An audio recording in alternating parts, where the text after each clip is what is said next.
Gipaatubang si Pablo kang Haring Agripa. Gawa Kapitulo 25 versikulo 13 hanggang 27. Human mulabay ang pipila ka adlaw, miabot sa Cesarea si Haring Agripa ug ang iyang manghud nga si Bernice tungod kay gusto nilang bisitahan si Festus nga gobernador. Sa nakapuyo na sila didto og pipila ka adlaw, gisulti ni Festus sa hari ang kaso ni Pablo. Miingon siya, may priso dinhi nga gibilin sa gobernador kaniadto nga si Felix. Pag-adto ko sa Jerusalem, kini nga tawo gisumbong kanako sa kadagkoan sa mga pari ug sa mga pangulo sa mga Hudyo. Gihangyo gayod nila kanako nga hukman ko na siya og silutan. Giingnan ko sila nga dili batasan sa mga Romanhon nga silutan si bisan kinsa nga wala mo atubang sa mga nagsumbong kanya, ug wala pa mahatagi sa kahigayunan nga matubag niya ang mga sumbong batok kanya. Busamyuban sila kanako pagbalik dinhi sa Cesarea.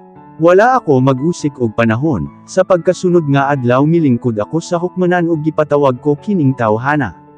Naghuna-huna ako nga may bug at gayud sila nga sumbong batok kanya, apan sa nagatubangay na sila, wala man di ay sila'y ikasumbong nga dautan batok kanya. Ang mga butang nga gilantugian nila walay lain kondili ang mahitungod lamang sa ilang mga tuo-tuo ug mahitungod sa usa ka tawo nga ginganlan og Hesus. Patay na kini nga tawo, apan sumala kang Pablo buhi siya. Wala ako maibalo kon unsay akong himuon ni ini nga kaso, busa gipangutana ko si Pablo kon gusto niya nga moadto sa Jerusalem ug didto mismo husayon ang kaso. Apan nagingon si Pablo nga idangup na lang niya ang iyang kaso ngadto sa emperador aron ang emperador mismo ang muhukom. Busa gipabantayan ko siya hangtod nga mapadala ko siya sa emperador. Miingon si Agripa kang Festus, gusto kong paminawon kining tawhana. Miingon si Festus, sige, og mamadunggan mo siya. Pagkasunod nga adlaw miadto sa korte si Agripa ug si Bernice sa mapagarbohong pag-abot inubanan sa daghang mga opisyal sa mga sundalo ug mga inila nga mga tawo sa syudad. Unya mimando si Festus nga dadun sa sulod si Pablo. Sa dihang didto na sa sulod si Pablo, miingon si Festus, Haring Agripa ug kamong tanan nga ani dinhi karon, ani ang tawo nga gisumbong kanako sa mga Hudyo dinhi sa Cesarea ug sa Jerusalem. Naninggit pa sila nga kining tawhana angay nga patyon.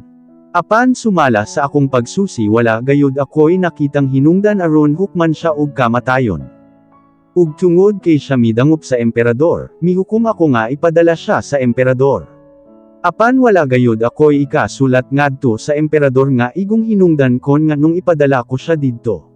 Busa gipaatubang ko siya kaninyo ug labi na gayud kanimo Haring Agripa, aron nga human nato masusi ang iyang kaso, may ikasulat na ako. Tungod kay dili mahimo nga ipadala ko sa emperador ang usa ka priso nga walay klaro nga sumbong batok kanya.